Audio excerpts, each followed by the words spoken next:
Eden in America and those listening around the world. It's time for the Conservative Syndicate with your host, John Matthews, self-ordained, politically incorrect, mad prophet of the airways. The Conservative Syndicate is comprised of some of the most knowledgeable activists and pundits today that together seek to tear down the imaginary wall of separation between church and state through education, information, and engagement with those seeking the truth regarding the similarities and differences between the religion of politics and the politics of religion. Well, by getting on Larry King and telling everybody I'm a Christian and I wasn't raised in a Muslim home. Americans have Muslims in their families or have lived in a Muslim majority country. I know because I am one of them. As a boy, I spent several years in Indonesia and heard the call of the azan at the break of dawn. But I have known Islam on 3 continents before coming to the region where it was first revealed. That experience guides my conviction. Unless we get on our high horse and think this is unique to some other place, remember that during the Crusades and the Inquisition, people committed terrible deeds in the name of Christ. At what point does a baby get human rights, in your view? Well, I think that whether you're looking at it from a theological perspective or a scientific perspective, answering that question with specificity, is above my pay grade. I've got 2 daughters, 9 years old and 6 years old. I'm going to teach them, first of all, about values and morals. But if they make a mistake, I don't want them punished with a baby. As long as we've got to fight to make sure women have access to quality, affordable health care, and as long as we've got to fight to protect a woman's right to make her own choices about her own health, I want you to know that you've also got a president who's going to be right there with you, fighting every step of the way.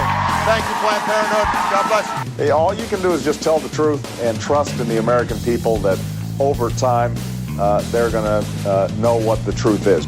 We are 5 days away from fundamentally transforming the United States of America.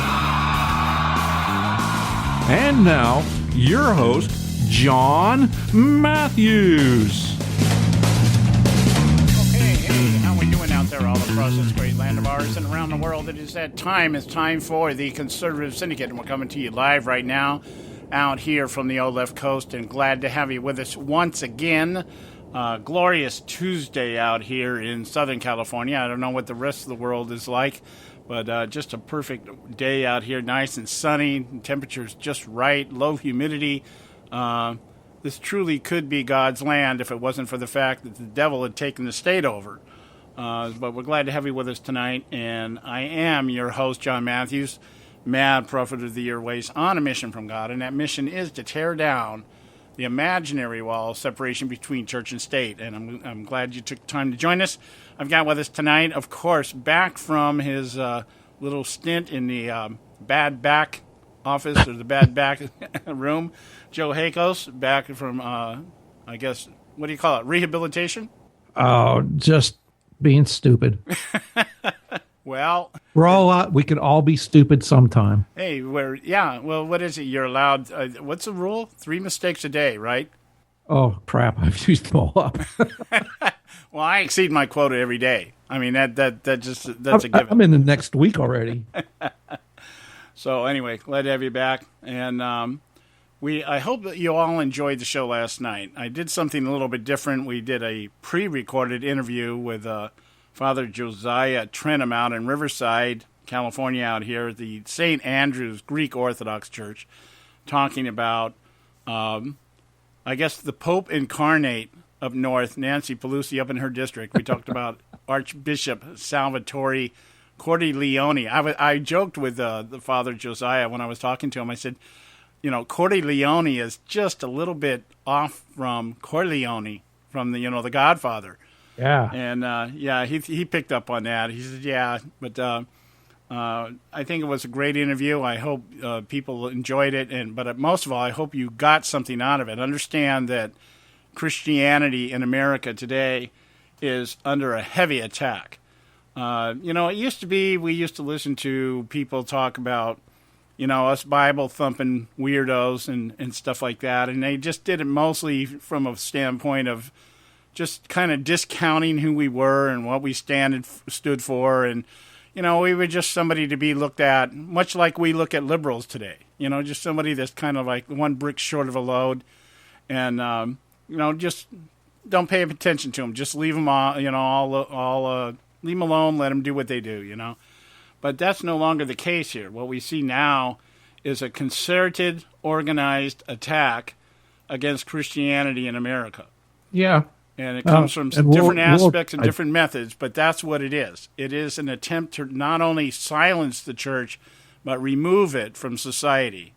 What do you think about that, Joe? Yeah, absolutely. And in fact, worldwide, I mean, you're basically being told to shut up, sit down and shut up. Like the father said last night, they're talking about that cross that was up on the hill down, I think, Riverside, I think it was. Mm-hmm. And, they wanted to remove because it's offending somebody. It's been there 9 billion years, and it's finally offending somebody, right? And it's like, no, get out of here. It's not offending you. It's just you want freedom from all religion. Yeah, what it is the way I like to put it to people is very simple. People do not want to be reminded that they're living immoral lives. Yes. We have two aspects of this. One is to deconstruct and redefine what immorality is. Two, remove opposition to it. And you do that through the political machine. And that's why we talk about in this show that there is no separation between church and state. Because if, as the liberals claim, that church should mind their own business, and we should be able to mind our own business, but yet everything they're doing is coming after us. Yeah, exactly. An argument that I often have with liberals, especially when we deal with things like abortion and homosexuality and gender preferencing, one of the things that's a big deal out here in California right now. The argument is that we in the church, we want to make everything illegal. And and I'm like, well, wait a minute. First of all, in a lot of cases, things have been illegal. And what's happened is you guys have got legislators to make it legal. Yeah. It's you shouldn't be able to do that with so in that regard, all we're doing is responding through the only avenue that we have, and that is legislation. So there can be no separation. If you're really going to follow and adhere to that thought and that paradigm, then you need to quit coming after us every time we voice objections to something. We have a right, the last time I checked, to object to things. Well, exactly. Unless you disagree with them, then you have no choice. They're all about choice, just as long as it's theirs. Yeah. Well, I'm gonna bring up a case here because we started the show out with this, and I wanted to cover this. We're going to talk about a couple things tonight. I want to spend some time talking about later on about what I call the evolution of foreign policy in the United States. I just got done rereading Barry Goldwater's Conscience of a Conservative. Okay. And when he got into his section on foreign policy, if you just took everything he said back in 1959 when he wrote this thing and replaced it with Islam instead of communism, we would have the very same argument today.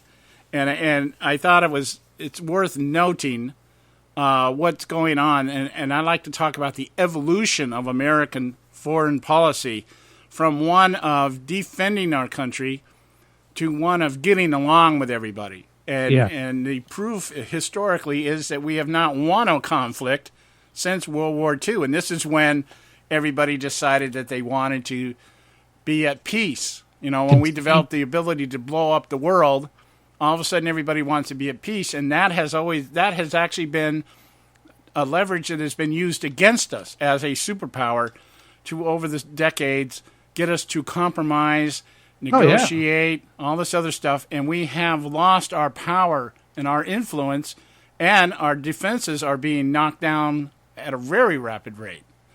So we're going to talk about that a little bit later. And what else did I want to talk about tonight?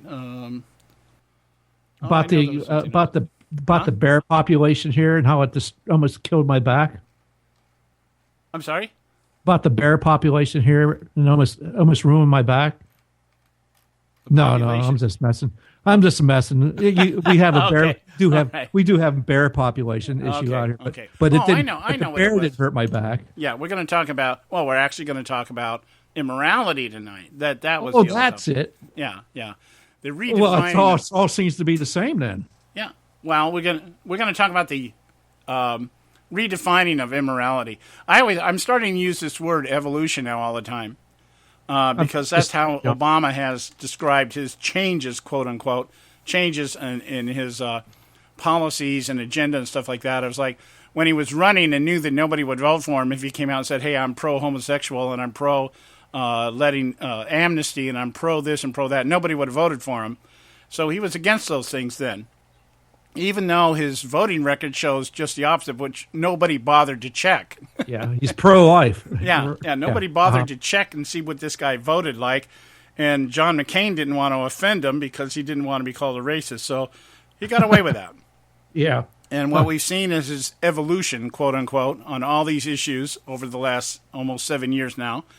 And so I want to talk about evolution tonight in terms of immorality and our foreign policy. That's where we're going to kind of go tonight. And then maybe if we have some time, I think what we'll do right after the break, though, is I want to get Joe's take on Ted Cruz announcing his intent to run for the White House and see what he feels about that. But I just want to kind of tease you guys a little bit here before we go to our first break.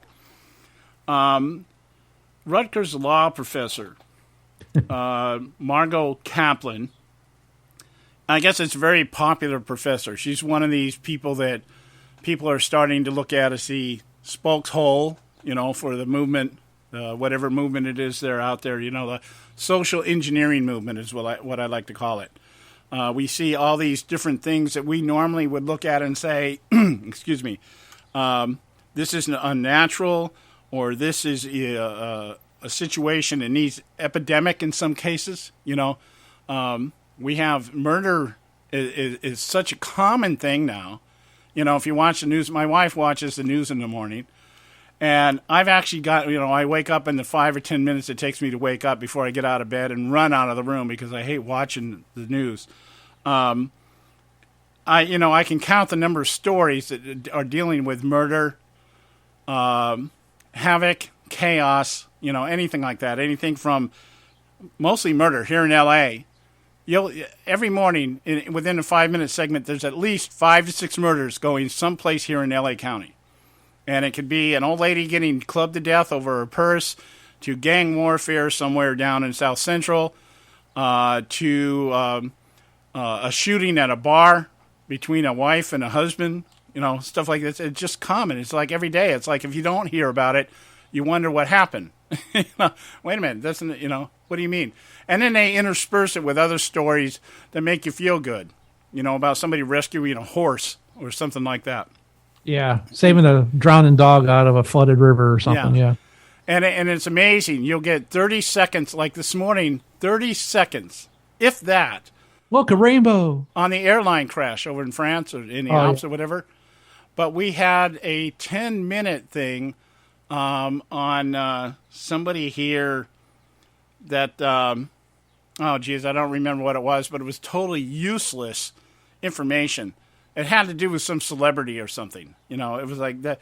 It's more like paparazzi stuff. That kind of thing. It's like, hey, this person likes grape nuts. Yeah. It was kind of like that. And I know it had something to do with Taylor Swift and her latest music award. That's what it was. It was something like that. Okay. Well, we got a 10-minute full thing on that. We got 30 seconds on a jet crash that killed 150 people over in France. And let's give them a little bit of credit. Maybe they were waiting to get the facts on the crash before they just exploited the crap out of it for ratings. Yeah, like that happens, huh? Well, I was trying, John. Okay. Yeah. Yeah. No. Now, if that flight had disappeared somewhere, the flight's missing, like that Malaysian flight or whatever. If it was disappearing, it was disappearing in the place you'd want to, maybe the French Riviera or something, then they might have given it a 2-minute segment, before they went back to, because it's really important what Taylor